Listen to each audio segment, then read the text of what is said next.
Le mystère reste entier. Depuis le 16 décembre dernier, Delphine Jubilard est introuvable. Y aurait-il enfin eu un rebondissement assez surprenant dans cette enquête?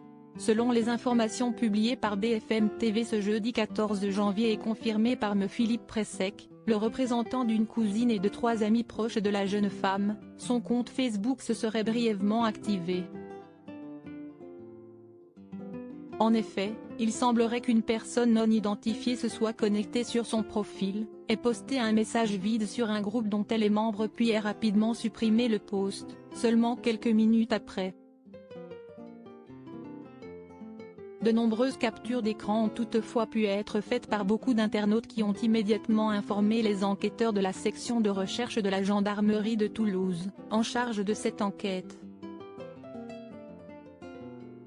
De plus, M. Philippe Pressec a affirmé que seule Delphine Jubilard a accès à son compte Facebook puisque personne, même pas son mari Cédric Jubilard, ne connaît son mot de passe.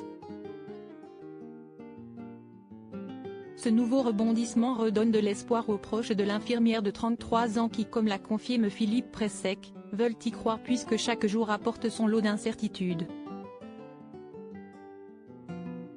Le compte Facebook a-t-il été piraté? Alors qu'une enquête pour arrestation, enlèvement, détention ou séquestration a été ouverte le 23 décembre dernier, est désormais la piste criminelle qui est privilégiée. Depuis le début de cette affaire, Cédric Jubilard est très souvent comparé à Jonathan Daval. Les internautes ont rapidement trouvé des similitudes entre les deux disparitions et sont persuadés qu'elles sont identiques. Selon les propos d'Angers Mulot, un ami du mari de l'infirmière, rapporté par Midi Libre ce jeudi 14 janvier, il semblerait qu'après les comparaisons, le mari de Delphine soit menacé de mort. Sa situation m'a beaucoup touchée car j'ai vécu quelque chose de similaire. Les commentaires, les on-dit et les insultes dont il fait l'objet m'ont mis en colère, alors j'ai décidé de le soutenir, a d'abord expliqué Ange Mulot. Il raconte ensuite que Cédric est très affecté par toute cette médiatisation. Lui et sa mère, chez qui il s'est réfugié, sont victimes d'insultes et de menaces. Les voitures ont été taguées, sa mère a reçu des jets de pierre.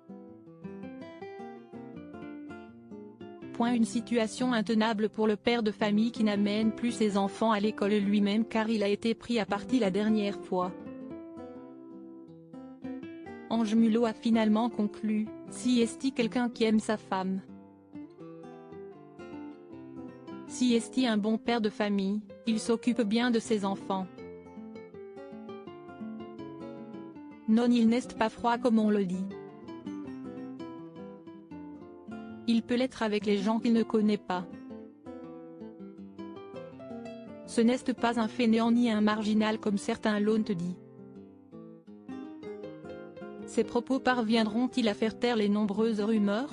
La fermeture de la cagnotte en ligne quelques jours après la disparition de Delphine Jubilard, une cagnotte en ligne a été ouverte sur le site Cotisup afin de récolter des fonds en faveur de cette jeune mère de famille.